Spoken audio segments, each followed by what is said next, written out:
দুর্দান্ত বোলিং করে থাকেন, কিন্তু সাইফুল্লাহ ভাইয়ের বোলিং এ বাবু নামে নাম হয় এক আল্লাহর গোলাম, 4 মেরে সাইফুল্লাহ ভাইয়ের বলারের জবাব দিয়েছেন। চিল্লায় ঠিক কিনা?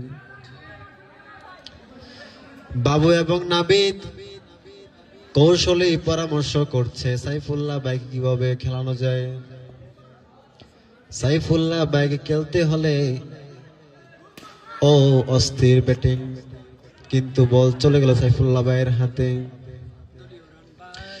দলীয় রান বাস হয়ে গেছে। নজর রাখছনি রে আল্লাহর গোলাম, দলীয় রান কিন্তু বাস হয়ে গেছে। ফারহান ফায়াজ একাদশ, 2 ওভার 5 বলে 22 রান করেছে 1 উইকেটের বিনিময়ে। নজর করে দেখলাম অবস্থা কিন্তু ভয়ঙ্কর, আম্পায়ার নো বল দিয়েছে। সাইফুল্লাহ নামে নাম হয় এক আল্লাহর গোলাম, এত আর্গুমেন্ট কেন করো রে আল্লাহর গোলাম? আম্পায়ার সাহেব সিদ্ধান্ত দিয়েছে আব্দুল